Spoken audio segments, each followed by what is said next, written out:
আসসালামু আলাইকুম দর্শক শ্রোতা, সবাই কেমন আছেন? আপনাদের সামনে আবার চলে আসলাম গুরুত্বপূর্ণ একটা ভিডিও নিয়ে। দর্শক, আজকে আমরা আপনাদেরকে ইমো অ্যাকাউন্টের কিছু দুর্দান্ত সেটিংস শেয়ার করব। যে সেটিংসগুলো আপনার ইমো ব্যবহার করার ক্ষেত্রে আপনাকে অনেক বেশি হেল্প করবে। তো আপনারা যারা ইমো ব্যবহার করছেন, আপনাদের নানান সময় নানান জনের সাথে কথা বলতে হয়।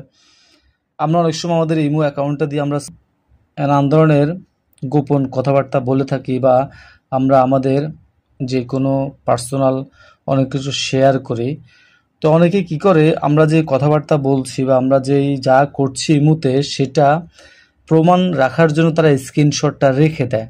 তো আপনি চাইলে এই স্ক্রিনশটটাকে বন্ধ করে রাখতে পারবেন। কীভাবে বন্ধ করবেন, আশা করছি আজকে এই ভিডিও দেখলে শিখতে পারবেন। তো দর্শক, আপনি আপনার রিমোটটা ওপেন করবেন। ওপেন করার পর আপনার রিমোট যে ছবিটা আছে, ছবির আপনি ক্লিক করে দিবেন। ক্লিক করলে আপনার সামনে নতুন একটা ইন্টারফেস ওপেন হবে। আপনার এখানে এই যে এই অপশনটা দেখতে পাচ্ছেন, সিকিউরিটি অ্যান্ড প্রাইভেসি, এটাতে আপনার ক্লিক করে দেবেন। ক্লিক করলে আপনাদের সামনে নতুন একটা ইন্টারফেস ওপেন হবে। এখন আপনি একটু স্ক্রল করে নিচে আসবেন। আসলে আপনি এখানে একটা অপশন পাবেন, প্রোফাইল প্রাইভেসি। এই যে অপশনটা প্রোফাইল প্রাইভেসিতে আপনি ক্লিক করে দেবেন। ক্লিক করলে আপনাদের সামনে নতুন একটা ইন্টারফেস ওপেন হবে। প্রথম যে অপশনটা দেখতে পাচ্ছেন, ব্লক স্ক্রিনশট ফর প্রোফাইলস, এটা আপনি ক্লিক করে দেবেন। আপনাদের এখান থেকে অপশনটা অফ থাকবে, আপনার এটাকে অন করে দেবেন। অন করে দিলে আপনি কথা বলা অবস্থায়, যে অবস্থায় থাকেন না কেন, অপর প্রান্তে যে ব্যক্তি থাকুক না কেন, সে চাইলেই কিন্তু আপনার কথা বলার অবস্থার কোনো স্ক্রিনশট নিতে পারবে না। আপনি যদি এটা অফ করে রাখেন, তাহলে আপনার স্ক্রিনশটটা সে অনায়াসে নিয়ে ফেলতে পারবে। তো আপনি যেটা অবশ্যই অন করে রাখবেন, আপনার সিকিউরিটি হিসাবে এই অপশনটা অনেক বেশি কাজ করবে। এখন আরেকটা অপশন আপনাদেরকে দেখাই।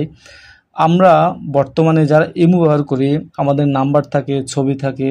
অনেক সময় অনেক কী করে, আমাদের প্রোফাইলে ঢুকে চেক করে, আমাদের ছবিটা নিয়ে যায় বা নাম্বারটা নিয়ে যায়। তা আপনি যদি চান যে আপনার প্রোফাইলটাকে লক করে রাখবেন, তাহলে এখানে এই যে প্রোফাইল লক অপশনটা দেখতে পাচ্ছেন, এই অপশনটা আপনি এখান থেকে অফ থাকবে, এটাকে আপনাকে অন করে দিতে হবে। তাহলে কেউ চাইলেও কিন্তু আপনার প্রোফাইলে ঢুকে আপনার নাম্বার অথবা আপনার ছবি সংগ্রহ করতে পারবে না। এইটা অনেক বেশি কাজের একটা সেটিংস।